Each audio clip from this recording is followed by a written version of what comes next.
Lo Yun telah tiba di luar lembah, sedangkan Wang Lin tetap menunjukkan ekspresi tenang. Sebaliknya, Ouyang Hua mulai diliputi rasa takut. Ia sadar akan menyaksikan pertempuran antara dua orang asing. Lo Yun menyerang formasi lembah dengan serangan pedang hingga berguncang dan retak, namun Wang Lin cepat memperbaikinya dengan bendera pembatas, membuat pertahanannya lebih kuat. Setelah itu, ia keluar untuk menghadapi Lo Yun. Sementara itu, Lo Yun yang dikelilingi gas ungu menyerangnya dengan roh iblis. Dengan satu gerakan, Wang Lin melenyapkan roh iblis, membuat Lo Yun terkejut dan lebih hati-hati.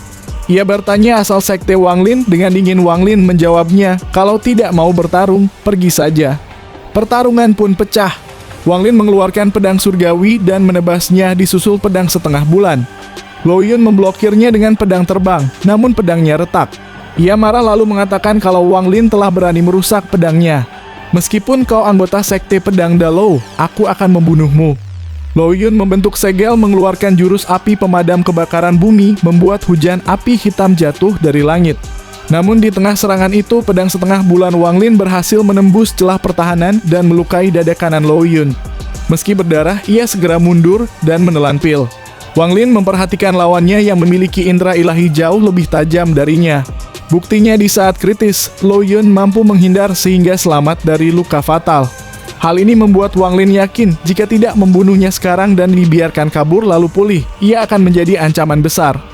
Saat Lo Yun masih terluka akibat serangan pedang setengah bulan, Wang Lin langsung maju, mengabaikan hujan api hitam dan melepaskan jurus jari kematian.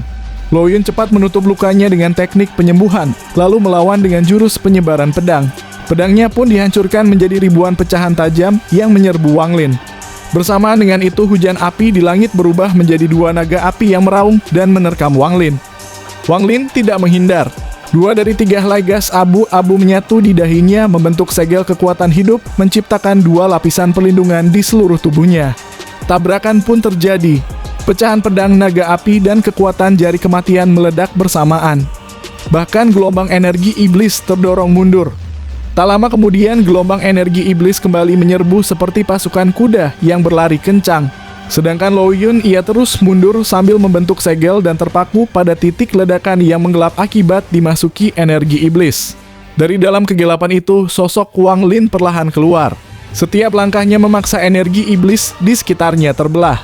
Saat energi iblis terbelah, Wang Lin menghilang seketika. Lo Yun merasa ada bahaya, ia buru-buru mundur. Tepat di tempat ia berdiri, sebuah kilatan perak muncul, disusul jari kematian yang menekan dengan kekuatan mengerikan. Wang Lin menatap dingin dan berkata, kamu tidak akan bisa menghindari yang berikutnya. Lo Yun akhirnya sadar siapa lawannya, lantas berkata, jadi kamu bukan murid sekte pedang Dalou. Kamu adalah murid ke-7 All Seer, Wang Lin. Itu pasti jari kematian, mantra terlarang yang membuatmu terkenal waktu perayaan ulang tahun itu. Lo Yun tahu kalau Wang Lin sudah lama terkenal di planet Tian Yun sebagai murid All Seer.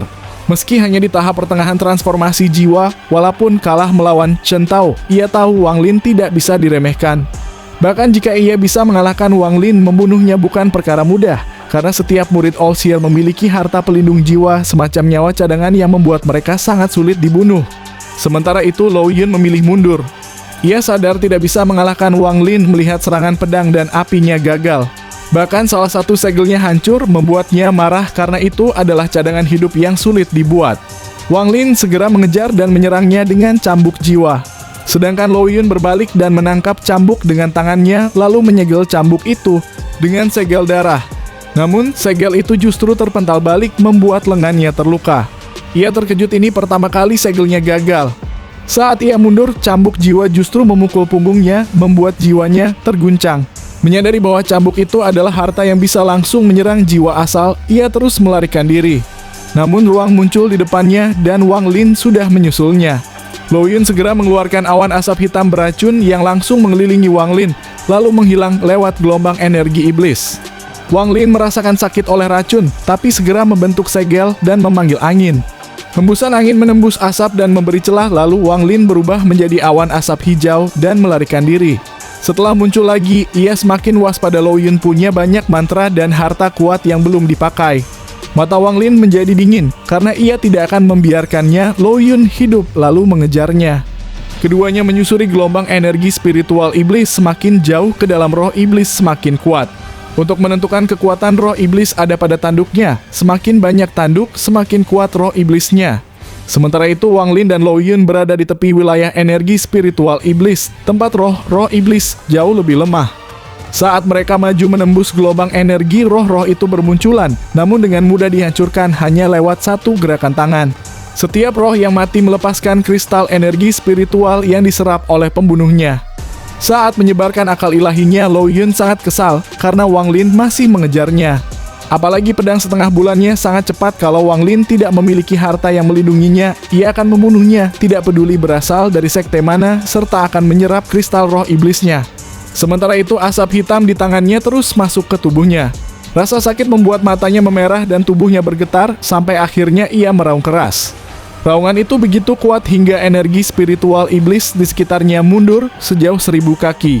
Sedangkan Wang Lin tiba tepat di tepi zona itu. Lo Yun menatapnya dengan dingin dan berkata, "Kamu cari mati."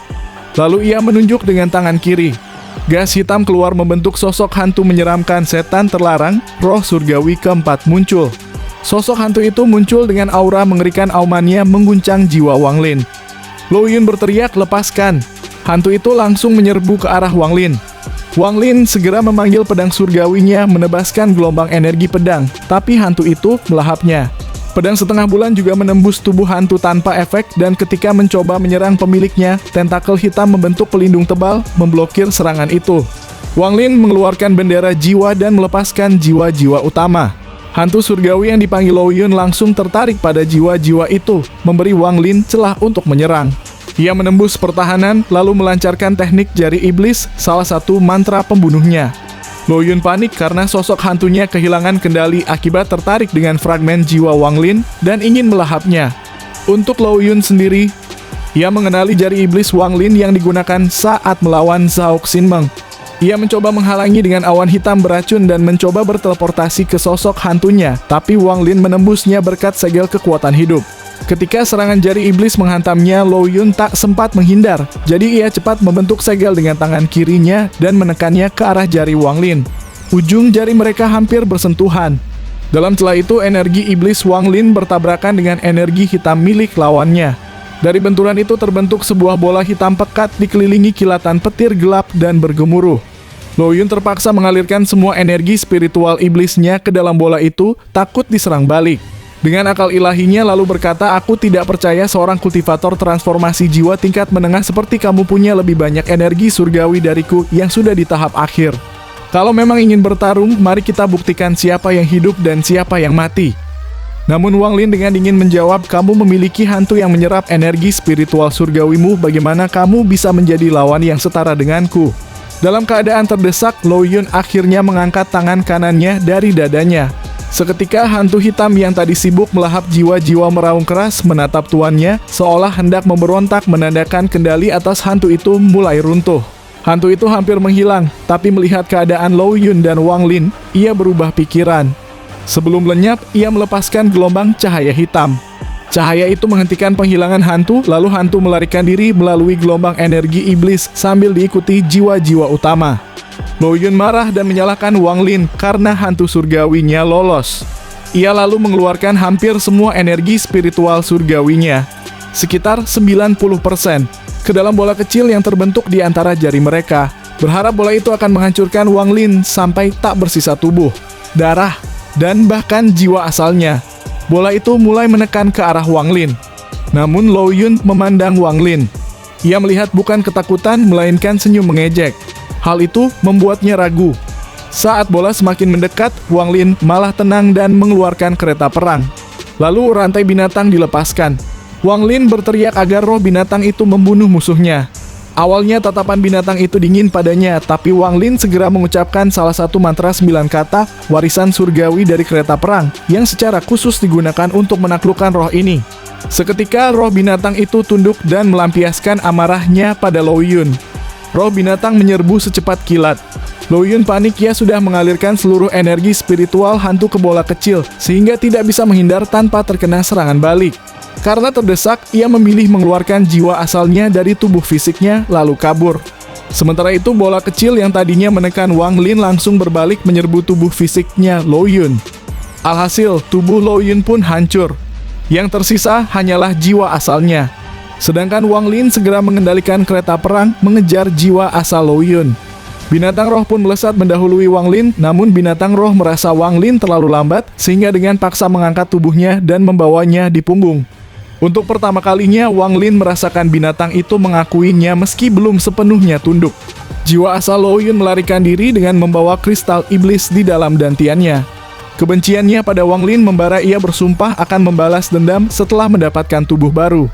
Namun ekspresinya berubah pucat ketika merasakan binatang roh mengunci dirinya. Binatang roh membuka mulut melepaskan napas jiwa yang menekan jiwa asal lawannya. Meski kuat dalam keadaan genting, ia memaksa mengorbankan sebagian esensinya untuk melarikan diri dengan luka parah. Saat itu Wang Lin menggerakkan cambuk jiwa. Cambuk itu melilit jiwa asal Lou Yun dan menariknya lalu menyegelnya ke dalam bendera jiwa. Binatang roh meraung marah karena makanannya direbut, lalu kembali masuk ke kereta perang, memicu kekuatan hisap dahsyat yang menguras energi spiritual Wang Lin. Ia duduk bersila dengan giok langit untuk menghentikannya karena jebakan binatang terus menyerap energi spiritual surgawinya sebagai efek samping. Setelah itu ia berdiri mengibas bendera jiwa, memanggil kembali jiwa asal Lou Yun dan menangkapnya di telapak tangan. Benang energi surgawi dari tubuh Wang Lin memasang batas pelindung dalam jiwa itu, mencegah upaya bunuh diri. Jiwa Lou Yun marah, mengakui bahwa tanpa harta binatang dan fragmen jiwa, Wang Lin pasti sudah mati. Wang Lin lalu bertanya, apa itu kristal iblis? Lou Yun hanya mengatakan kalau Wang Lin tidak tahu malu menyerang di saat lemah, dan inikah cara sekte nasib surgawi bertindak. Mendengarkan itu, Wang Lin mencekik lehernya hingga kesakitan. Alhasil, ia lalu berkata, aku Lou Yun, murid sekte hantu surgawi. Aku menapaki jalan hantu surgawi dan memiliki roh hantu sendiri. Jika kau membunuhku, guruku hantu Dawis pasti akan tahu. Dia akan menuntut balas. Bahkan Olsier menganggapnya teman. Karena tidak mau mengatakan apapun dan terus mengancam Wang Lin dengan menyebut gurunya, Wang Lin menyiksa jiwa asal Lou Yun hingga melemah, lalu tanpa ragu melakukan teknik pencarian jiwa. Setelah itu Wang Lin menarik keluar kristal iblis dari dantian Lou Yun dan menyegelnya kembali ke dalam bendera jiwa, berniat menjadikannya salah satu jiwa utama. Setelah menempatkan jiwa Lou Yun ke dalam bendera jiwa, tubuh Wang Lin melesat menuju arah para jiwa utama yang sedang mengejar hantu surgawi. Wang Lin bergumam, jadi negeri roh iblis ini memang memiliki rahasia tersembunyi. Tak heran Ouyang Hua berkata selalu terjadi pertumpahan darah setiap kali orang luar masuk sekte hantu surgawi. Meskipun Lou Yun banyak membesar-besarkan, tetap ada kebenaran dalam ucapannya. Namun masalah itu baru akan muncul 500 tahun mendatang, jadi untuk saat ini tidak perlu dikhawatirkan. Metode sekte hantu surgawi ini memang menarik dan dalam ingatan Lou Yun terdapat beberapa mantra pembatasan iblis yang bisa ku coba. Tanah roh iblis dibagi menjadi 9 negara, masing-masing memiliki satu roh iblis kuno yang tersegel. Roh ini terbentuk alami dari langit dan bumi, sangat kuat dan merupakan harta langka. Jika seorang kultivator berhasil menyatu dengannya, kultivasinya meningkat pesat, bahkan bisa memasuki kondisi misterius bernama permulaan jiwa. Dalam kondisi itu, pemahaman terhadap hukum langit melonjak tajam, dan ada kemungkinan menciptakan mantra surgawi sendiri berdasarkan domain pribadi. Mantra-mantra surgawi kuno diyakini lahir dari kultivator hebat yang memasuki keadaan ini. Namun, mendapatkan roh iblis kuno sangat sulit. Dalam ratusan ribu tahun, hanya sekitar 10 orang yang berhasil. Roh-roh ini berevolusi setiap 100.000 tahun. Jika diambil sebelum evolusi, butuh 1 juta tahun untuk lahir kembali. Kekuatan tiap roh berbeda, misalnya roh negara iblis langit masih lemah, sedangkan roh negara 9 kepunahan belum pernah digabungkan dan sangat kuat. Syarat untuk mendapatkannya adalah yaitu dengan membunuh dan mengumpulkan energi spiritual iblis dari lawan. Setiap 5.000 tahun orang asing datang, memicu pertumpahan darah demi energi spiritual iblis, karena hanya dengan itu seseorang bisa menyatu dengan roh. Anehnya, penduduk asli hanya bisa berdoa kepada roh, sementara hanya orang asing yang dapat benar-benar menyatu dengannya. Wang Lin terbang cepat menuju lokasi jiwa-jiwa utama, merenung sepanjang jalan. Ia mengetahui rahasia tanah roh iblis dari ingatan Lou Yun. Pengetahuan itu berasal dari seorang leluhur sekte hantu surgawi yang pernah selamat dari tempat ini puluhan ribu tahun lalu dan mencatat pengalamannya. Menurut ingatan itu, untuk bertahan di sini, seorang kultivator harus segera bergabung dengan salah satu negara iblis. Seseorang bisa memimpin prajurit dan jenderal iblis, memberi keuntungan besar. Negara terdekat adalah negara iblis langit, dan untuk masuk ke kota iblis kuno dibutuhkan 3 peringkat energi spiritual iblis. Setelah memeriksa kristal iblis milik Lo Yun, Wang Lin sadar bahwa kristal Lo Yun memiliki 2 peringkat, ditambah lagi yang ia peroleh sudah tepat 3 peringkat. Hal ini membuatnya memahami alasan Lo Yun ingin membunuhnya.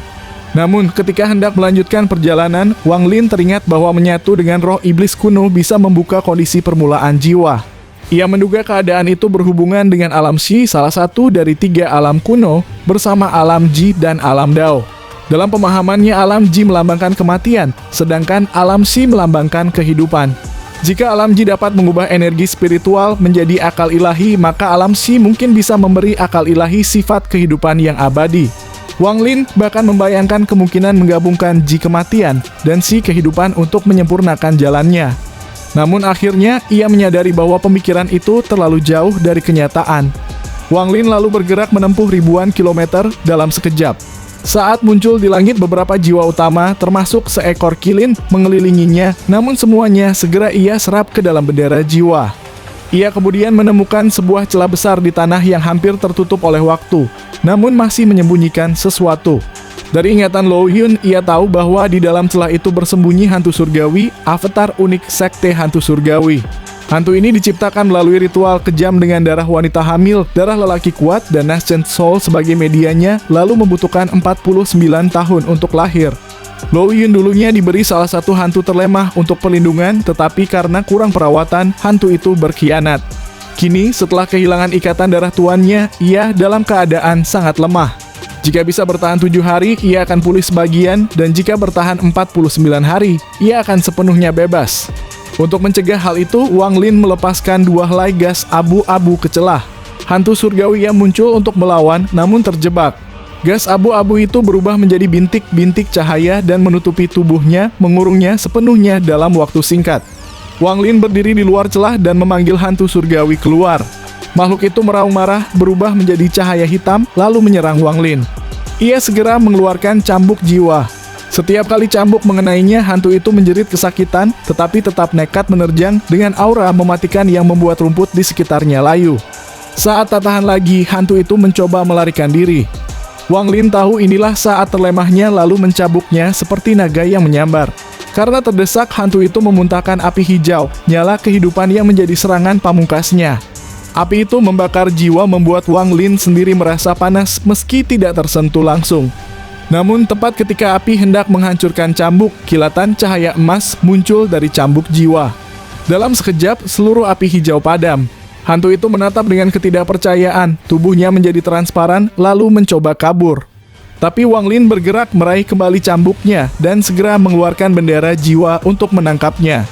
Hantu surgawi yang sekarat itu akhirnya terseret masuk ke dalam bendera jiwa, tubuhnya berhenti menghilang karena terperangkap oleh lingkungan khusus di dalamnya. Setelah pertarungan dengan hantu surgawi, Wang Lin memperhatikan cambuk jiwa yang tampak berubah. 3 hari kemudian, ia tiba di sebuah lembah yang dilindungi formasi bendera pembatasan formasi yang pernah ia pasang sendiri. Dengan mudah ia masuk dan disambut oleh Ouyang Hua, serta para penduduk yang melihatnya sebagai yang mulia surgawi. Mereka yakin Wang Lin telah membunuh lawannya sehingga keselamatan lembah kini terjamin. Wang Lin memperingatkan agar tak seorang pun masuk ke bagian terdalam lembah, lalu ia pergi ke sana untuk berkultivasi. Ouyang Hua menegakkan perintah itu sebagai hukum baru, bahkan mulai mendorong semangat sukunya. Wang Lin duduk bersila di lembah memutuskan menunda pergi ke kota iblis kuno. Menurut ingatan Lo Yun, kota itu dikuasai oleh banyak ahli penghuni asli yang berlatih dengan energi spiritual iblis, jadi bergabung dengan rumah jenderal sayap kiri akan penuh risiko. Sebagai gantinya, ia merencanakan untuk membangun kekuatannya sendiri dengan mengajar penduduk setempat. Ia memilih mengajarkan mantra bendera jiwa yang mudah digunakan dan makin kuat seiring jumlah jiwa yang dikumpulkan. Tujuannya memperkuat pasukan pengikutnya sekaligus mencari peluang memperbaiki bendera 1 miliar jiwa sehingga ia bisa menandingi kultivator Ascendant dan masuk 10 besar. Hanya dengan melakukan itu Wang Lin mendapatkan roh iblis kuno. Wang Lin lalu mengeluarkan 2 batu giok, menanamkan 2 mantra dasar sekte pemurnian jiwa, memurnikan jiwa, dan ekstraksi jiwa mengambil jiwa hidup, serta instruksi sederhana untuk membuat bendera jiwa. Jadi Wang Lin hanya mengajarkan 2 mantra pemurnian jiwa dari 3 mantra pemurnian jiwa. Ia sengaja menyelipkan cacat fatal dalam metode itu. Dengan begitu siapapun yang membuat bendera berdasarkan ajarannya bisa ia kendalikan. Karena sifatnya yang berhati-hati, Wang Lin tidak pernah benar-benar mengajarkan sesuatu tanpa jaminan agar tetap memegang kendali. Cuma mengingatkan kalau cerita ini berasal dari novelnya, tentu saja akan ada perbedaan dari video aslinya. Dan untuk sahabat Donghua, jangan lupa untuk menonton di YouTube dan juga Facebook admin, yaitu First Cerita. Semakin cepat rame, semakin cepat upload, admin gak upload di TikTok. Terima kasih sudah menonton, sampai jumpa di episode selanjutnya.